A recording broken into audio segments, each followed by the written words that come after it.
అందరికీ నమస్కారం అండి. మన యూట్యూబ్ లక్ష్మీదత్త నాలో నేను పునర్స్వాగతం.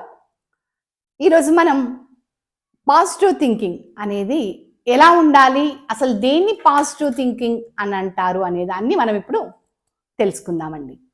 అయితే మనము చేసే ఆలోచన విధానమే సఫలంగా ఉంటే పాజిటివ్ థింకింగ్ అంటారు. దాన్నే విఫలంగా అంటే జరుగుతుందో జరగదో, ఇదేమవుతుందో అనే ఆలోచనని నెగెటివ్ థింకింగ్ అంటామండి జనరల్‌గా మనం. అయితే ఇది పాజిటివ్ థింకింగ్ ఎంతవరకు హెల్ప్ చేస్తుంది అనంటే, మన జీవితం ఒక ఎటువంటి ఒడిదుడుకులు లేకుండా సాగాలి అంటే, మనం పాజిటివ్ థింకింగ్ అనేది అలవరుచుకోవాలి. అది ఎలా ఉంటుందండి పాజిటివ్ థింకింగ్ అంటే ఏంటి అనంటే, చిన్న ఎగ్జాంపుల్ చెప్తాను మీకు. అదేంటంటే, ఎవరి జీవితమో కాదండి, నా జీవితమే తీసుకుందాం.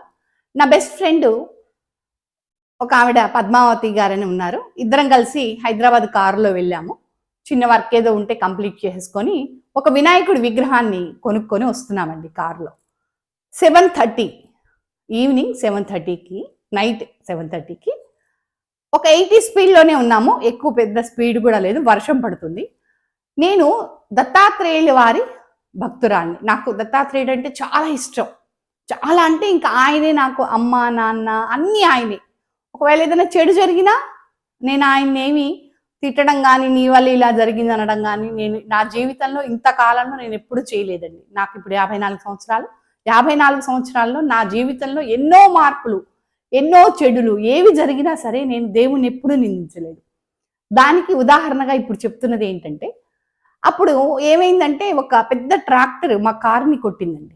కొడితే అది అక్కడికక్కడే మా ఇద్దరికి నేను స్టీరింగ్ గట్టిగా పట్టుకొని దత్తా అని గట్టిగా అరిచానండి. దత్తా అన్నాను. అంతే గట్టిగా స్టీరింగ్ పట్టుకొని ఉన్నాను. అది వచ్చి మా కారుని నెట్టుకుంటూ ఒక 5 అడుగులు, 6 అడుగులు అలా వెళ్ళింది. ఆగిపోయింది అక్కడికి. కారు ఆగిపోయింది.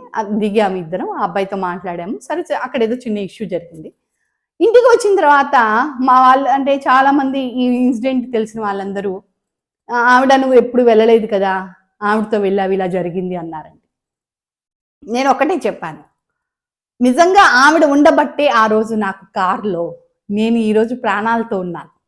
ఒకవేళ ఆవిడే నాతో లేకపోయి ఉండుంటే ఏమో ఆ కారు అలాగే కొట్టేసి నాది పల్టీ కొట్టి నేను వెళ్ళిపోయేదాన్నేమో. అలా ఎందుకు మీరు ఆలోచిస్తున్నారు అని నేను అప్పుడు నాతో అన్న వాళ్ళందరితోటి నేను ఇదే వితండవాదం చేశానండి. ఆవిడ ఉండబట్టే నా ప్రాణం కాపాడుకోగలిగాను. నన్ను దత్తుడు ఆవిడ రూపంలో కాపాడాడు. ఇది ఎప్పుడైతే పాజిటివ్ థింకింగ్ మనలో ఉందో, ఏ వ్యక్తితోటి మనకి విభేదం అనేది రాదండి. దీనికి చెప్తూ ఒక చిన్న ఉదాహరణ కథ చెప్తాను. ఒకరోజు ఒక మేనేజరు తను నడిపే సంస్థ ఏదైతే ఉందో అది చాలా నష్టాలలో ఉంది అని గ్రహించి ఏం చేశాడంటే, వాళ్ళ సేల్స్ మేనేజర్స్ అందరినీ పిలిచాడు. పిలిచి ఒక్కొక్కరితో మాట్లాడాలని నిర్ణయించుకొని తన రూమ్‌లో ఒక వైట్ బోర్డు, ఒక పేపర్ లాంటిది స్టిక్ చేసి గోడ మీద, దాని మీద మధ్యలో ఒక చిన్న డాట్ పెట్టాడు. పెట్టి ప్రతి మేనేజర్‌ని పిలిచి, మీకు ఇప్పుడు ఆ బోర్డు మీద ఏం కనిపిస్తుంది అని అడిగాడు. ప్రతి మనిషి రావడం, మాకు ఆ తెల్ల కాగితం మీద ఒక నల్ల చుక్క కనిపిస్తుంది అని చెప్పడం. ఇలా ఆల్మోస్ట్ అందరూ అదే సమాధానం చెప్పారు. చెప్పినప్పుడు మేనేజర్ గారు మళ్ళీ వాళ్ళందరినీ ఒకసారి పిలిచి ఏమని చెప్పారంటే, ఇప్పుడు మీరందరూ తెల్ల కాగితం మీద అంత స్పష్టంగా మొత్తము ఉన్న తెలుపు కనిపించకుండా మీకున్న ఆ చిన్న డాట్ నలుపే కనిపిస్తోంది అంటే మీలో పూర్తి నెగటివిటీ అనేది ఉంది. కాబట్టి మీరు బిజినెస్ చేస్తున్నారు, నా దగ్గర చేస్తున్నారు కాబట్టి ఇక నుంచి మీరు ఆ నల్ల చుక్క చూడడం మానేసి దాని చుట్టూ ఉన్న తెలుపుని చూడడం నేర్చుకోండి అని వాళ్ళకి ఒక లెసన్ చెప్పి, మీరు ఇలా చేస్తే గానీ నా కంపెనీ పైకి రాదు అని వాళ్ళకందరికీ హితబోధ చేసి ప్రతి దాంట్లోనూ పాజిటివ్ థింకింగ్ నేర్చుకోమని చెప్పి పంపించారండి. అంటే ఈ కథ పాజిటివ్ థింకింగ్‌గా ఎందుకు చెప్పానంటే, మనం నిత్య జీవితంలో ప్రతి సెకండు, ప్రతి నిమిషము మనం చేసే ప్రతి పని పాజిటివ్ థింకింగ్ మీదనే ఆధారపడి ఉంటుంది. మనం పాజిటివ్‌గా ఆలోచించలేనప్పుడు మనం ఏ పని చెయ్యలేం. ఏ పని చేసినా అది పాజిటివ్ రిజల్ట్ మనకి రాదు.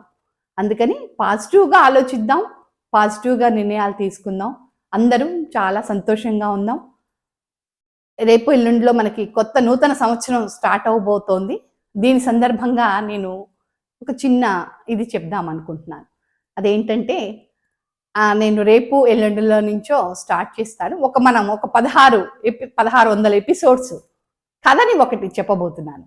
అంటే ఒక ఆడది తలుచుకుంటే తన జీవితంలో ఉండే మార్పులు చేర్పులని తనకి అనుగుణంగా తీసుకుంటూ తన జీవితాన్ని ఎలా సుగమంగా నడుపుకుంటోంది అనేది ఇది కథగా చెప్తానండి. చాలా బాగుంటుంది, వినండి. వింటే మనము చాలా ఒక రకమైన ఆడవాళ్ళకి ఏంటంటే ఒక ధైర్యం నిజంగా మనలో ఉంది ఆ శక్తి అనేది మనకి నిరూపణ అవుతూ ఉంటుంది. దీన్ని బట్టి మనం ఫాలో అయిపోయి వెళ్దామండి. జై గురుదత్త, జై గురుదత్త, జై గురుదత్త.